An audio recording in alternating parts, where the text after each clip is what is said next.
ရှေးဥစွာဖျားခင်ရဲ့ကျေးဇူးတော်ကိုချီးမွမ်းပါတယ်ဒီနေ့ဝင်ငါပေးခြင်းတဲ့နှုတ်ကပတ်တော်ခေါင်းစဉ်ကအချိန်တန်မှအလုလုတဲ့ဖျားဆိုတဲ့နှုတ်ကပတ်တော်ခေါင်းစဉ်ဖြစ်ပါတယ်ဖျားခင်ကအလုလုတဲ့အခါမှာစောတယ်ဆိုတာလည်းမရှိသလိုနောက်ကျတယ်ဆိုတာလည်းမရှိပါဘူးအချိန်မတော်မတန်ဘဲနဲ့လေဖျားခင်ကအလုမလုပါဘူးအချိန်တန်တဲ့အခါကျမှအလုလုတဲ့ဖျားဖြစ်ပါတယ်လူတွေမှာသာစောတယ်နောက်ကျတယ်ဆိုတာရှိမှဖြစ်ပါတယ်လူတွေကတစုံတစ်ခုလိုအပ်တဲ့အခါမှာချက်ချင်းရမှချက်ချင်းပေးမှကြိုက်ကြပါတယ်စောင်းရတဲ့အလုပ်ဆိုတိတ်ပြီးစိတ်မရှိချင်ကြပါဘူးအဲ့ဒီလိုမျိုးစိတ်မြန်လက်မြန်လှုပ်တတ်တဲ့အကျင့်တွေကြောင့်ဆုံးရှုံးမှုတွေ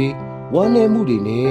ခဏခဏကြုံတွေ့ရတာတောင်မှအမှတ်မရှိကြပါဘူးဒါကြောင့်ကျွန်တော်ရဲ့အသက်တာမှာဇာတိစိတ်ကိုထိန်းချုပ်ပြီးတော့မှဖျားလှုပ်ပေးမဲ့အချိန်ကိုစောင့်ဆိုင်ဖို့လိုအပ်ပါတယ်အချိန်တစ်ခုကိုစောင့်လိုက်ရင်တော့တကိုးကြီးတဲ့ဖျားခင်ရဲ့လက်တော်မှလေအံ့ဩဖွယ်ကောင်းတဲ့အမှုကိုခံစားရမှာဖြစ်ပါတယ်။ကာနာမြို့မှာမင်္ဂလာဆောင်ပွဲတစ်ခုကျင်းပတယ်။ထိုမင်္ဂလာဆောင်ပွဲကိုယေရှုလာဖို့ဖိတ်ခေါ်ခဲ့တဲ့အတွက်ကြောင့်ယေရှုလည်းထိုမင်္ဂလာဆောင်ပွဲကိုရောက်လာခဲ့တယ်။ထိုမင်္ဂလာဆောင်ပွဲမှာမေရိုမာရီလည်းရှိပါတယ်။ဖြစ်ချင်တော့ထိုမင်္ဂလာဆောင်ပွဲမှာစပည့်ရီကုန်သွားတယ်။စပည့်ရီမရှိတော့ဘူး။စပည့်ရီကုန်သွားကြောင်းစပည့်ရီမရှိတော့ကြောင်းကိုမာရိသိတဲ့အခါမှာစိတ်ပူပန်ပြီးတော့မှယေရှုကိုမြန်မြန်ဆန်ဆန်နဲ့တစုံတစ်ခုလုပ်ပေးဖို့အကူအညီတောင်းဆိုခဲ့ပါတယ်။ထိုအကူအညီတောင်းဆိုမှုအပေါ်မှာယေရှုပြန်လည်ပြောဆိုလိုက်တာကယောဟန်ခန်းကြီး2အငယ်4ယေရှုကလည်းအချင်းမိန်းမတင်ဒီငါနဲ့အဘယ်သို့ဆိုင်သနည်းငါအချိန်မရောက်သေးဟုမိန့်တော်မူ၏။မာရိကသားတော်ကိုဘုံတကူပြစီခြင်းနဲ့စပည့်ရမရှိတော့တဲ့ကိစ္စကိုလည်းအမြန်ဆုံးအကူအညီပေးပြီးဆောင်ရွက်စီခြင်းတဲ့ဒါပေမဲ့လေယေရှုခရစ်တော်ကတီတီငြိမ်ငြိမ်နဲ့ပဲမာရိကိုဘလို့ပြန်ပြောလဲဆိုရင်ငါအချိန်မရောက်သေးဘူးလို့ပြန်လဲပြောဆိုလိုက်ပါတယ်ဒီလိုပါပဲဘဝမှာမရှိခြင်းတွေရုပ်ရော့သွားခြင်းတွေကုံဆုံးသွားခြင်းတွေဆုံးရှုံးသွားခြင်းတွေအမျိုးမျိုးကြုံတွေ့ရမှာဖြစ်ပါတယ်ထိုကဲ့သို့ကြုံတွေ့တဲ့အခါစိတ်ပူပန်ပြီးတော့မှစိတ်မြန်လက်မြန်နဲ့အမြန်ဆုံးရှုံးသွားတဲ့အရာပုံဆုံးသွားတဲ့အရာအလုံးပြန်လည်ရရှိလာအောင်ကောင်းတဲ့နည်းနဲ့ကောမကောင်းတဲ့နည်းနဲ့ကောမိကုန်ရမ်းကုန်ဖျားအချိန်ကိုမဆောင်တော့ပဲ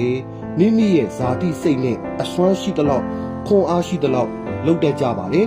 အဆုံးမှာတော့မတိုးပွားတဲ့အပြင်ဝမ်းနေခြင်းနဲ့ပဲအဆုံးတတ်ရတယ်ဒီလိုအဖြစ်ဆိုးမျိုးနဲ့မကြုံကျင်ဘူးဆိုရင်တော့ဖျားခင်ကိုတင်းရဲ့အသက်တာထဲမှာအရှင်တခင်ဖြစ်နေရပေးပြီးအလုံးစုံလုတ်ပိုင်ခွင့်ပေးပြီး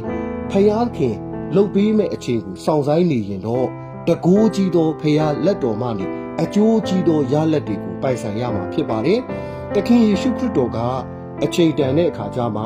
ရေကနေစပည့်အဖြစ်ပြောင်းလဲပေးပြီးကာနာမြို့မင်္ဂလာဆောင်ပွဲမှာကြီးစွာသောနမိတ်လက္ခဏာပြုလုပ်ခဲ့ပါတယ်။တုတ်တန်ကျမ်းခန်းကြီး16အငယ်30နှစ်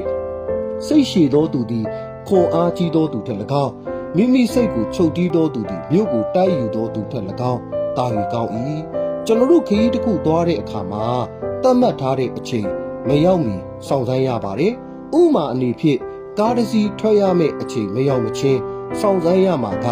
ခရီးသည်တွေရဲ့တာဝန်ဖြစ်ပါတယ်နှုတ်ကပတ်တော်တမန်ကျမ်းစာထဲမှာစောင့်ဆိုင်းခြင်းအကြောင်းအရာများစွာတွေ့နိုင်ပါတယ်နောယေရဲ့အသက်တာမှာဂတိတော်ပြည့်စုံဖို့အတွက်နှစ်ပေါင်း120လောက်စောင့်ရပါတယ်အာဗြဟံဆိုရင်လေသားဣဇက်ရဖို့နှစ်ပေါင်း100နီးပါးစောင့်ရပါတယ်။မှန်ကန်သောစောင့်ဆိုင်ခြင်းကဖျားခင်ပေးသောကောင်းကြီးမင်္ဂလာနဲ့ရှင်တွဲလို့နေပါတယ်။ဖျားခင်ပေးတဲ့အခွင့်အရေးနဲ့အချိန်အခါကို